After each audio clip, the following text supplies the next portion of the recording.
Bapak Profesor Denny Sihaan. Selamat pagi. Ya, selamat pagi Bapak David Sihaan. Selamat pagi Bu. Wah, hari ini luar biasa kehadiran ada Bapak Profesor. Kita bisa bahas sedikit tentang saya agak tertarik ini Prof tentang sport tourism. Karena di tahun lalu, tahun 2020, Haornas ada 3 hal yang diangkat. Ada sport science, sport industri, dan sport tourism. Sepertinya sport tourism ini lumayan menarik untuk kita bahas hari ini ya Prof. Jadi kira-kira menurut Profesor sendiri, apakah di Indonesia ada potensi untuk kita melaksanakan dan mensukseskan sport tourism? Mungkin di Danau Toba mungkin, atau gimana Prof menurut? Baik, terima kasih atas pertanyaan yang diajukan, luar biasa menarik ya. Jadi sport tourism itu memang salah satu tema Haornas 2020, di mana pemerintah menekankan bagaimana sport tourism atau wisata olahraga itu menjadi domain yang paling kuat untuk membangun destinasi wisata yang ada di Indonesia, salah satunya Danau Toba lah ya.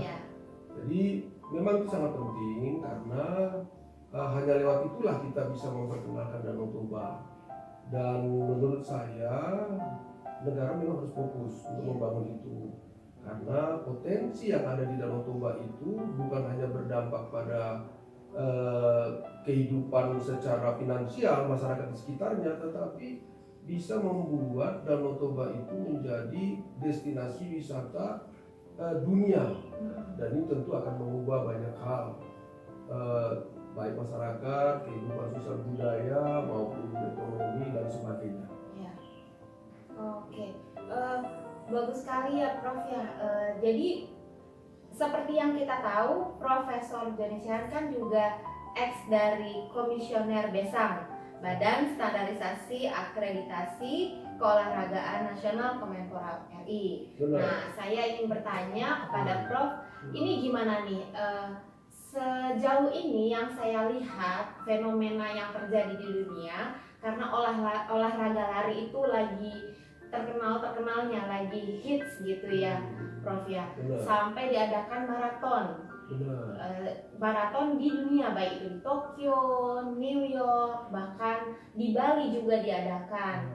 Apakah menurut Prof ini Danau Toba memungkinkankah melakukan sport tourism dalam bidang maraton yang mungkin bisa jadi potensi buat Danau Toba untuk menarik pariwisatanya berkembang juga, wilayah itu juga Danau Toba sendiri bisa berkembang, gimana menurut Prof? Wah, sangat mungkin ya. Kami dari waktu itu kita lagi masih aktif sebagai komisioner di BESAM ya, kita melirik itu. Danau Toba itu salah satu tujuan yang akan menjadi target dari Kemenpora dalam mengembangkan wisata air ya, wisata Danau Toba, meskipun tidak hanya selalu menggunakan media air. Jadi misalnya ada solo bolon, ada olahraga dayung di Danau Toba itu tidak hanya itu, tapi maraton juga bagian dari olahraga yang bisa dikembangkan. Apalagi perbaikan jalan ya di sekitar Danau Toba itu sudah luar biasa nih. Presiden kita Insinyur Joko Widodo ya, kita sangat berterima kasih dengan Pak Luhut Binsar Panjaitan juga sebagai tokoh kita, sebagai orang tua kita yang benar-benar concern lah untuk membangun Indonesia di tanah Batak lah, Danau Toba. Jadi saya pikir sangat mungkin, dan itu nanti menjadi daya tarik tersendiri buat negara luar untuk datang ke Danau Toba, ikut tour tersebut, ikut lomba tersebut. Mungkin ada pertandingan-pertandingan lain yang memungkinkan dilaksanakan di sekitar Danau Toba itu. Begitu. Jadi sangat mungkin, dan itu menjanjikan banget untuk bisa mengembangkan Indonesia di Tanah Toba. Iya, saya pribadi sangat setuju dengan Profesor Denny Sihaan. Saya setuju sekali Prof.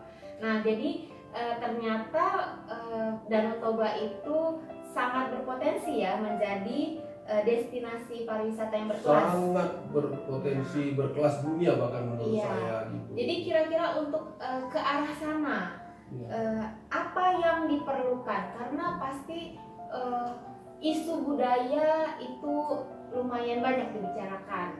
untuk perubahan dan peningkatan tempat pariwisata. Kira-kira kesiapan budaya di Danau Toba sendiri itu sudah ada atau bagaimana, Prof? Ya kalau budaya itu kan lahir dari norma-norma yang dibangun di masyarakat. Ya mau tidak mau masyarakat kita yang ada di sekitar Danau Toba harus siap menerima, itu kan perubahan budaya. Ya. Jadi ketika berkembangnya sebuah objek wisata, itu mau tidak mau budaya kita harus siap. Nah, Ya. tinggal bagaimana kita menyiapkan budaya itu. Jadi budaya itu yang menjadi kata kunci ketika kita nggak bisa menerima, ya kesempatan emas ini ya tentu semakin jauh dari kita. Kita berharap budaya menjadi garda terdepan, ya, membangun banyak hal untuk menyongsong keberhasilan kita di dalam membangun wisata Danau Toba itu. Mungkin sementara begitu dulu pikiran saya. Kalau menurut Pak David gimana, Pak? Kalau menurut saya pribadi, untuk mensukseskan program sport tourism ini di Danau Toba khususnya, itu perlu dilakukan upgrading SDM. Jadi sumber daya manusia yang akan bersinggungan langsung dengan turis, dengan pendatang, baik itu lokal maupun mancanegara, itu harus dibekali dengan yang namanya global knowledge akan cross culture, ya. Lintas budaya Jadi ya, Pak? lintas budaya, Iya. gitu. Jadi kita sebagai warga setempat itu yang menyambut, ya kan, menyambut turis itu harus paham. Seumpamanya ada orang Jepang datang, ya kan, mereka ingin berpelesiran ke Danau Toba, ya kan, kita harus paham gitu budaya orang Jepang itu sendiri seperti apa, gitu kan. Ya. Yang kita pahami sejauh ini kan salah satu budaya yang kuat di dunia lah saya katakan itu budaya Jepang dengan yang namanya etos kerja dia, gitu kan. Kembali ketika dia berkunjung, ya otomatis kita harus mampu untuk menservis dia, gitu, untuk melayani dia sebagai tamu kita, gitu, untuk melayani dia sebagai penghasil devisa, gitu kan. Ya. Yang mungkin ya pasti gitu kan menguntungkan kita semua, gitu kan. Hal-hal yang perlu dibekali itu menurut saya pribadi itu ada 4: attitude, skill, ya kan, global knowledge, dan profesional. Wah. Saya nggak perlu bahas keempatnya lah. Saya ingin hanya membahas di bagian attitude aja. Attitude itu kan bersinergis dengan yang namanya pemahaman akan budaya asing, gitu kan. Budaya asing sehingga kita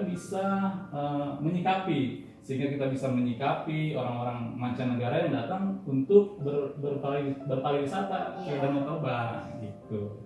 Kalau menurut saya seperti itu.